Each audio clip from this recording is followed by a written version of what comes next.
Olá, seja bem-vindo a mais um Viva Unimed, essa parceria da Unimed Poços de Caldas, aqui com a TV Poços. Todo sábado às 18 horas a gente se encontra para falar sobre saúde, qualidade de vida e levar informação de qualidade a você.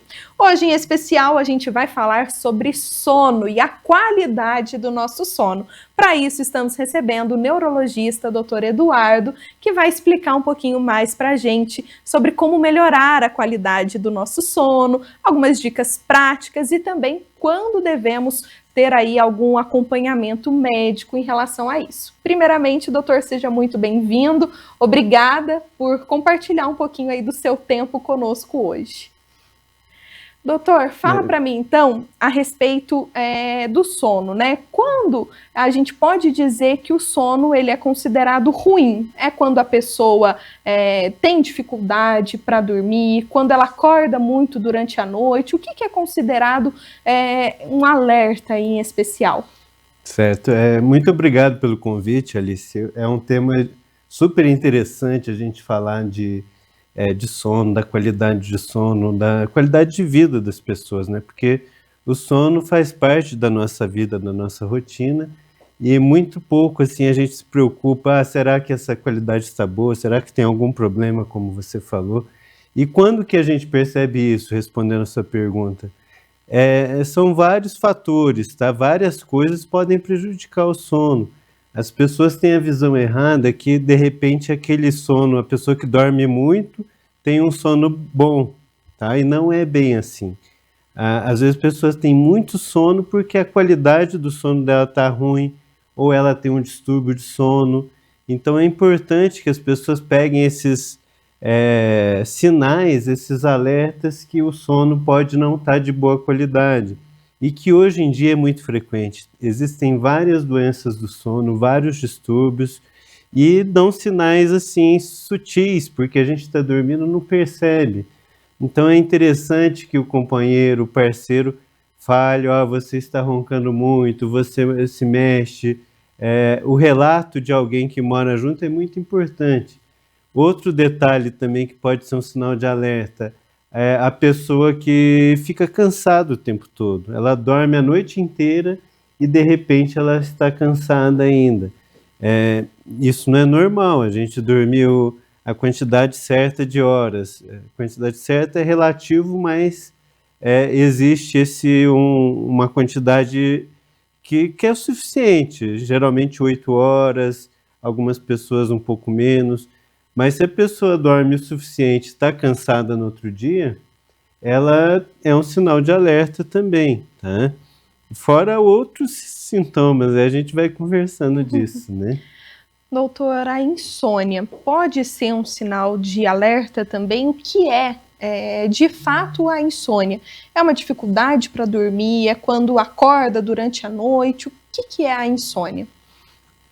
Sim, a insônia é um distúrbio muito frequente do sono, que essa justamente se caracteriza por isso, uma dificuldade ou de iniciar o sono, ou a pessoa consegue dormir e depois ela acorda muito cedo, ela não consegue manter esse sono. Então são essas duas características da insônia. E isso tem que se manter por mais de 3 meses, pelo menos 3 vezes na semana. Não é um dia que a pessoa dormiu mal, é que ela vai ser caracterizada como insônia, tem que sair tomando remédio. É um quadro mais crônico, tá?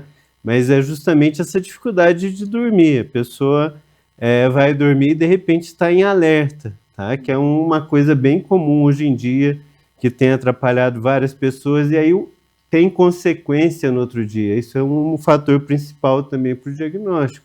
A pessoa dorme pouco e no outro dia tem uma dificuldade de fazer as coisas, fica mais irritada, falta de atenção, comete erros no trabalho, acidentes de trânsito, memória prejudica. Então são uma série de coisas que vão estar unidas ali, mas o principal é essa dificuldade de dormir e relaxar, que seria o natural, né? O senhor até adiantou aí já para a gente sobre essa relatividade em relação ao tempo adequado de sono para cada pessoa. Porém, a gente vê muito facilmente aí na internet, às vezes até aquelas tabelinhas prontas de acordo com a sua faixa etária, quantas horas de sono você deveria de fato dormir, descansar.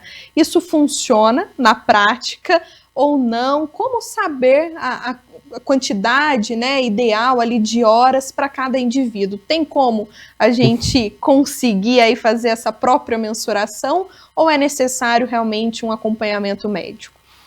Isso é válido sim, Alice, essa tabelinha por idade. A gente sabe que existe por faixa etária, sim, idades que requer mais uma quantidade de sono, como crianças, bebês, e adultos vão tendo uma quantidade menor, até idosos que vão tendo sono mais fracionado. Dorme uma quantidade menor, mas tem várias horas dormindo assim durante o dia. Então tem essa diferença de idade, essa tabela é válida, mas tem que considerar o indivíduo próprio. Cada perfil de indivíduo tem uma variação do necessário. Tem gente que 8 horas está muito bem de sono, tem gente que precisa 10 horas. É do corpo da pessoa, da fisiologia. Tem gente com 6 horas, estou ótimo, não preciso dormir mais. E se ela não sente nenhum cansaço, nenhuma irritabilidade, não está fazendo falta, dá sim para ser considerado normal. Então existe essa variação, mas claro que não pode trazer prejuízo para a pessoa. A gente vê muito com essa rotina hoje do dia a dia, essa correria aí que a gente vê todo mundo trabalhando muito, muita informação, acaba que vai dormir tarde, acorda cedo e tem o que a gente chama privação do sono. Essa privação do sono, a pessoa dorme pouco, e aí ela vai sentindo, às vezes que não sinta numa noite, mas começa a sentir ao longo do tempo um cansaço, um mal-estar, uma falta de memória. Aí não é normal, ela está dormindo pouco. Não é porque está na tabelinha que, para mim isso está bom. Então tem que se considerar caso a caso. Ótimo, doutor. Logo depois do intervalo, a gente vai discutir um pouco mais a respeito dos prejuízos de uma noite mal dormida e isso a longo prazo, como pode afetar a saúde da população, das pessoas que sofrem com essa dificuldade aí de descansar mesmo à noite. Mas logo após o intervalo, a gente conversa mais sobre isso. Até já! Na Uniodonto, nossa missão é cuidar da saúde bucal de quem importa, você e sua família. Há mais de 25 anos em Poços de Caldas, oferecemos planos odontológicos acessíveis e completos, com uma rede de dentistas cooperados comprometidos em levar o melhor atendimento. Ao escolher a Uniodonto, você apoia o cooperativismo e investe em um sorriso mais saudável e confiante. Uniodonto Poços de Caldas, transformando sorrisos desde 1999. Nós conhecemos o valor do tempo, da atenção, da dedicação. Porque também somos da área da saúde. E só quem faz parte de uma instituição financeira cooperativa entende o valor de um modelo em que todos são donos, participam e prosperam juntos. E o valor de ter você aqui junto com a gente, fazendo tudo acontecer. Unimed, o valor de quem cuida. O Laboratório Unimed é um espaço amplo, moderno e pensado para oferecer a você uma experiência ainda mais acolhedora e personalizada. Aqui você vai encontrar um atendimento cordial e eficiente, profissionais altamente qualificados e equipamentos de última geração aliados a processos totalmente automatizados. Laboratório Unimed, referência em precisão.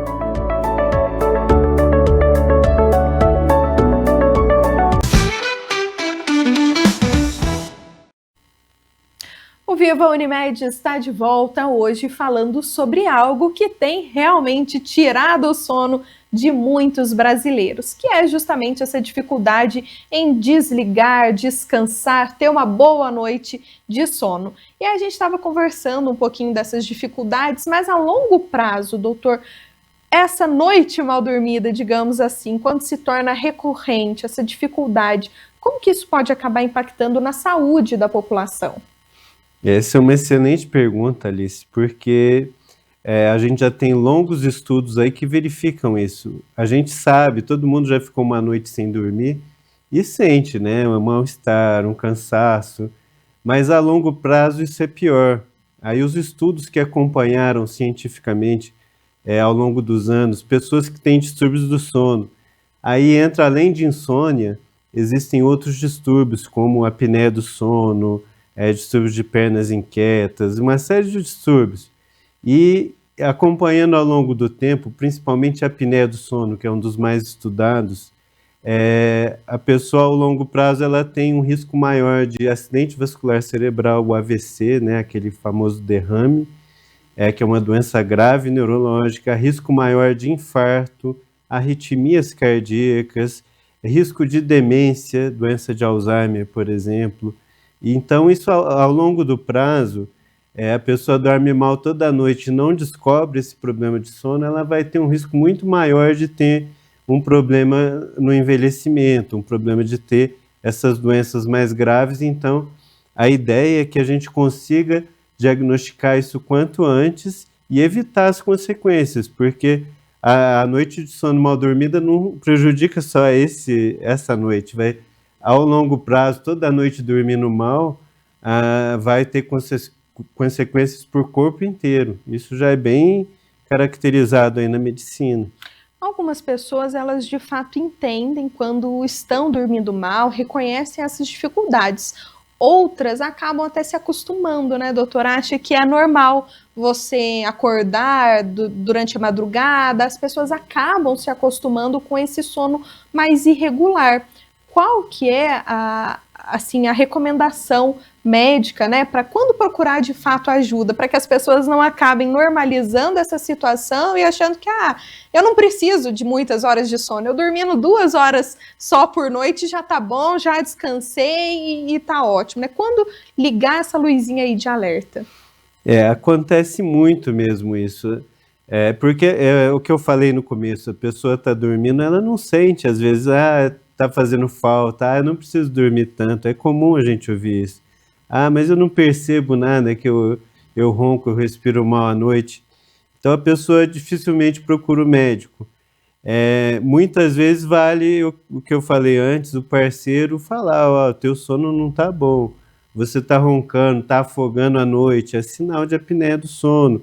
Ou a pessoa se mexe muito, se debate, não é aquele sono que a pessoa tá relaxada como deve ser.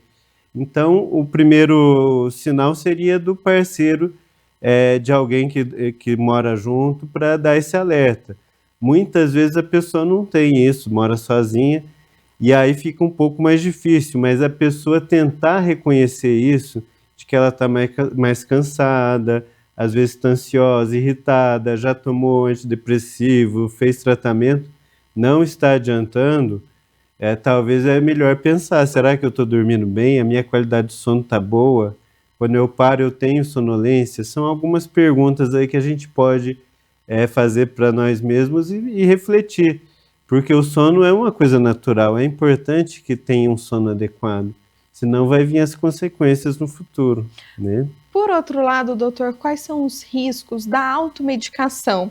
Aquelas pessoas que já reconhecem realmente essa dificuldade e acabam tentando solucionar isso de forma ali, muitas vezes, buscando na internet, né? A gente vê hoje muito comum também o uso de vitaminas, suplementos, melatonina está muito em alta e às vezes acaba comprando, tomando por conta própria. Quais são os riscos disso também? De às vezes você procurar um medicamento por conta própria e não necessariamente fazer um acompanhamento com um profissional especializado. Hoje com as mídias sociais, aí você vê em todo... você dormiu mal, já o algoritmo manda lá para você, dá uma dica aí para o sono. Mas nem sempre é a melhor, tá? A gente tem que ter um alerta mesmo, porque muitos remédios são fortes, muitos remédios não tratam da melhor forma e muitos não adiantam nada também. A automedicação é um risco para a pessoa, assim, porque a longo prazo não vai fazer bem, tem remédios que não são recomendados, e a orientação é procurar um médico mesmo. Mas é muito comum o que você está falando, as pessoas tentam por conta própria resolver e acabam tomando a medicação errada. a medicação errada tem alguns problemas, não só esse de tomar remédio e não funcionar, mas de causar dependência, a pessoa depois não conseguir parar o remédio, de causar uma sonolência excessiva e a pessoa no outro dia ter problemas para trabalhar, para conseguir dirigir. Pensando a longo prazo, o uso de remédio também pode até funcionar um pouco e depois parar de funcionar. Então, o ideal é que tenha um acompanhamento. E, além disso, o problema de sono, às vezes, está ligado a outros problemas, a depressão, a ansiedade, fatores que estão contribuindo para isso, que precisam avaliação de um especialista, de alguém que trate isso, até para ver se é hora de investigar. Será que precisa ver se tem um distúrbio de sono, como a apneia do sono, que vai precisar de um exame que avalie esse exame a noite inteira? Será que vai precisar investigar outras causas também? Então, sair tomando remédio, se for um caso, dormi uma noite mal, estava ansioso, esses naturais não vai fazer tão mal, mas pensando o que a gente vê aí na prática, o pessoal querer se automedicar, é complicado mesmo, Alice. E a partir do momento que procura o especialista, como que funciona os exames para, de fato, avaliarem a qualidade do sono desse paciente? Hoje, quais exames que são realizados para chegar num diagnóstico, por exemplo?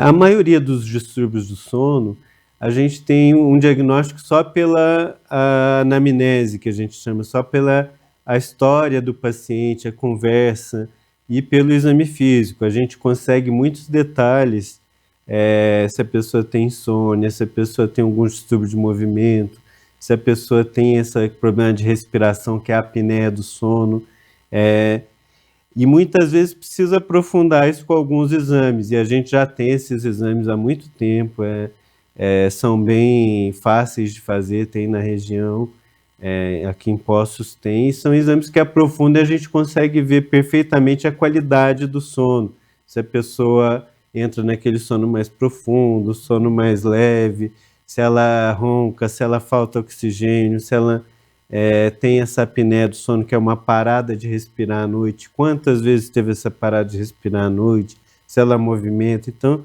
o exame dá para ver, que chama polissonografia, vários fatores. Você acompanha a noite de sono do paciente e sabe todos os detalhes ali, como se estivesse monitorando vários fatores do corpo ali para ter um diagnóstico certo. Além disso, você pode ter exame de imagens, exames de sangue, que vão contribuir para o diagnóstico eficaz, né? Legal, doutora, a gente sabe também que muitas pessoas acabam não tendo tanta opção em relação à regulação do sono, digamos assim. Vou detalhar melhor. A gente sabe que às vezes, quando tem uma família ali com um recém-nascido em casa, nem sempre é possível dormir uma noite inteira. A gente fala muito sobre a privação do sono nesses casos. Em outros, por exemplo, pessoas que trabalham no período da noite, que rodam turno em empresas, acabam tendo um pouco mais também de dificuldade para regular ali aquele sono. Existe alguma dica prática para essas pessoas, no caso, né? Por exemplo, de uma família, um pai, uma mãe que vai acordar de hora em hora junto ao bebê, ou eventualmente para pessoas que fazem disso mesmo uma rotina no caso de turnos? Cada caso assim é um caso específico, por isso que a medicina do sono, você trabalhar com esses distúrbios é complicado, porque cada caso tem uma peculiaridade, assim, igual você está falando. No caso da criança que tem um bebê pequeno, é normal, o bebê acorda muito, o ideal é dividir. Primeiro ver a higiene do sono do bebê e da família, tentar que o bebê durma num ambiente tranquilo, dar todo o suporte para o bebê, que ele acorde menos, tá? A gente tentando manter uma noite suave para ele, que esteja bem alimentado, coberto, com toda a proteção lá para o bebê, é um fator a mais para a gente ficar tranquilo. E dividir a mãe e o pai, dividir para não ficar um sobrecarregado. Outro ponto, quando é trabalho em turno, em empresas, aí é mais complicado, porque o funcionário fica obrigado a seguir aquela regra da empresa, que muitas vezes não é uma regra que vai facilitar a qualidade do sono do paciente. E trabalhar em turno é desgastante, é um distúrbio de sono, e que a gente tem que tentar manter uma rotina. Quanto mais você acostuma no mesmo horário, seria melhor. Mas muitos turnos são em horários diferentes, acaba de acostumar num turno, muda para outro. E aí o que tem que fazer é, quando chega em casa, tentar fazer isso que a gente chama de higiene do sono, para que quando chega em casa tenha um ambiente tranquilo e consiga repor naquele horário. Mas é um pouco difícil, porque a gente tem um reloginho biológico, um ritmo circadiano que você dormir de dia é muito mais difícil, o corpo não está preparado para isso. Por isso que eu falei, a gente precisava manter uma rotina para ter uma qualidade de sono boa. Então, o trabalho em turno é uma coisa desafiadora mesmo, que precisa um contato com a empresa, ver a qualidade do sono de cada um e trabalhar em cima disso. Perfeito, doutor. Logo depois do intervalo, a gente detalha um pouco mais as dicas práticas dessa questão da higiene do sono, alguns cuidados que as pessoas podem ter e também adotar no dia a dia para, quem sabe, ter uma qualidade não só de sono, mas de vida também melhor. Logo depois do intervalo, a gente retoma essa conversa com o doutor Eduardo. Na Uniodonto, nossa missão é cuidar da saúde bucal de quem importa, você e sua família. Há mais de 25 anos em Poços de Caldas, oferecemos planos odontológicos acessíveis e completos, com uma rede de dentistas cooperados comprometidos em levar o melhor atendimento. Ao escolher a Uniodonto, você apoia o cooperativismo e investe em um sorriso mais saudável e confiante. Uniodonto Poços de Caldas, transformando sorrisos desde 1999.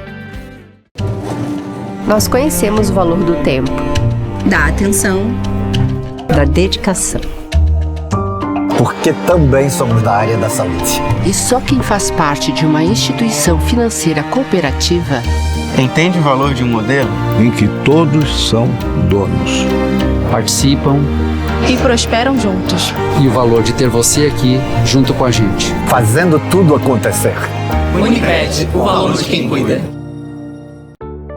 O Laboratório Unimed é um espaço amplo, moderno e pensado para oferecer a você uma experiência ainda mais acolhedora e personalizada. Aqui você vai encontrar um atendimento cordial e eficiente, profissionais altamente qualificados e equipamentos de última geração aliados a processos totalmente automatizados. Laboratório Unimed, referência em precisão.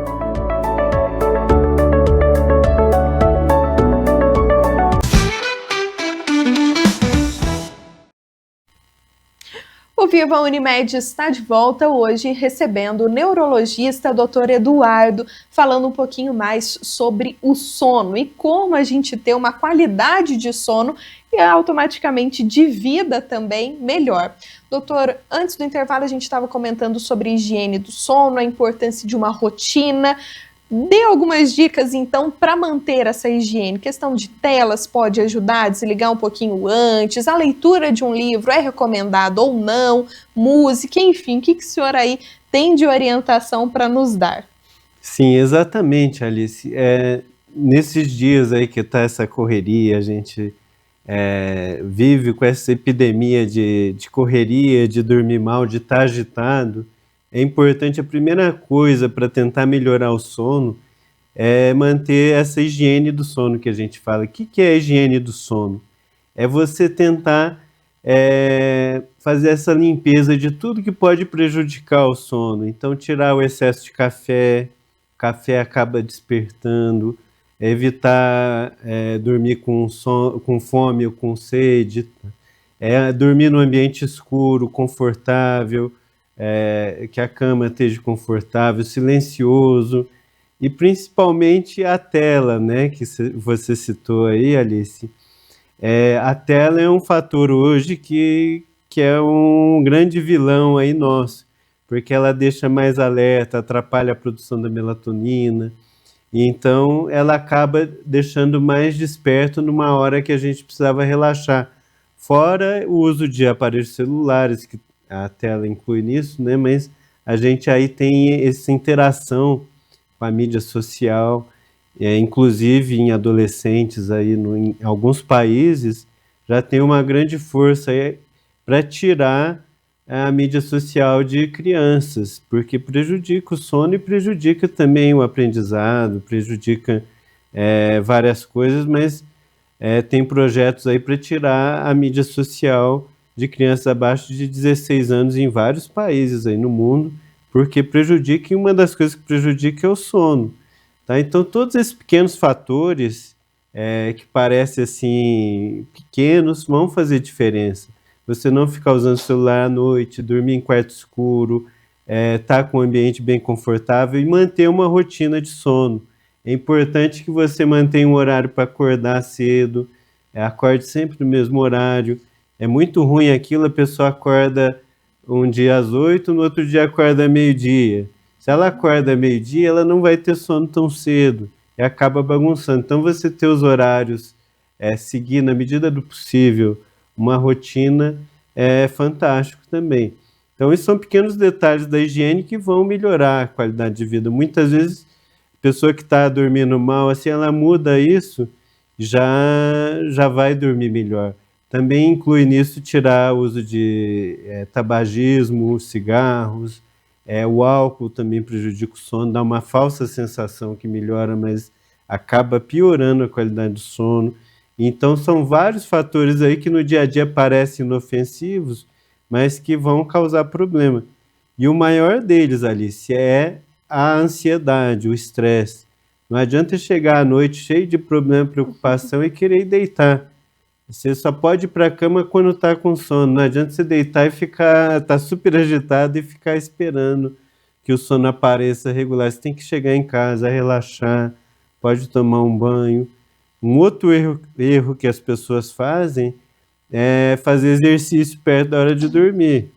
Não tem horário, então vou fazer academia 11 horas da noite. Vai chegar em casa, vai estar super animado lá, agitado. Então faz um pouquinho mais cedo, até umas 7 horas. Se não faz de manhã, mas muito tarde vai prejudicar também. E essa rotina começa cedo, com as crianças já também, doutor. Questão de telas, por exemplo. Muitos pais acabam justamente colocando filmes para as crianças assistirem, criando também essa dependência. Isso é algo que pode ser trabalhado e evitado ainda criança? Isso deve ser trabalhado, Alice. É importantíssimo que também criança evite tela, principalmente à noite. Hoje já tem um consenso para não ter tela em criança pequena.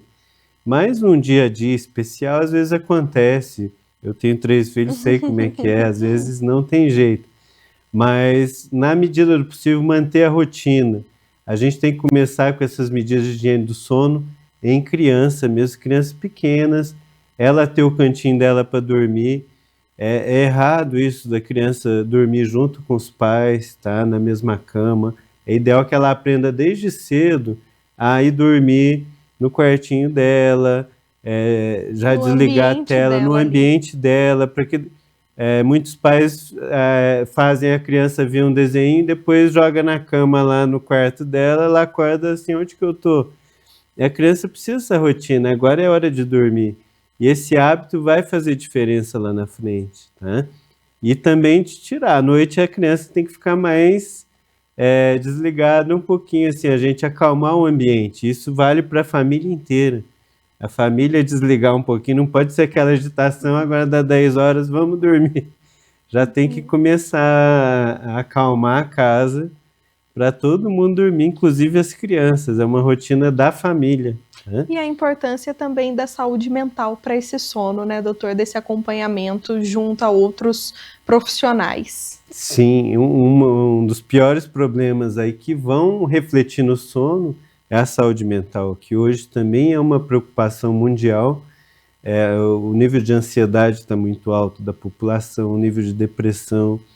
Então não é só... O sono às vezes é um reflexo disso, que a pessoa está com uma depressão, está com excesso de preocupação, um burnout. Então tem que cuidar da saúde mental sim, que tudo vem junto. Isso que é a grande dificuldade do sono, não é só um item que a gente vai melhorar, mas tem que trabalhar em conjunto, a saúde mental, a higiene do sono e nosso bem-estar mesmo. Né? Perfeito, doutor. Muito obrigada. Esse é um tema que, na verdade, renderia muitos outros programas. Então, até já aproveito aqui para deixar o convite de que o senhor retorne em outras oportunidades para a gente comentar um pouco mais a fundo dessas questões que hoje a gente teve tempo apenas de apresentar. Mas em um próximo programa, quem sabe, a gente detalhar um pouquinho mais sobre isso. Nosso tempo é corrido, cronometrado. Então, muito obrigada por hoje ter compartilhado conosco um pouquinho do seu conhecimento e da sua experiência também, viu? Obrigado, Alicia. Para mim é uma oportunidade muito boa trazer esses assuntos. Eu estudo isso há mais de 20 anos e isso é a importância do sono, e acho que quanto mais a gente divulga e fala a respeito, mais a população também fica alerta e vai atrás e vai cuidar disso, que faz parte do cuidado geral, né? Então eu agradeço a oportunidade de estar aqui também falando disso. E tem vários outros assuntos realmente para conversar. Para a gente abordar. Pessoal, muito obrigada pela companhia de vocês hoje conosco aqui neste sábado. A gente volta a se encontrar na próxima semana aqui na TV Poços, às 18 horas. E você também pode acompanhar, rever este e outros episódios no canal do YouTube da Unimed Poços de Caldas. Os bastidores também das gravações você acompanha no Instagram, @VivaUnimed. Muito obrigada pela sua companhia, um excelente final de semana e até o próximo sábado.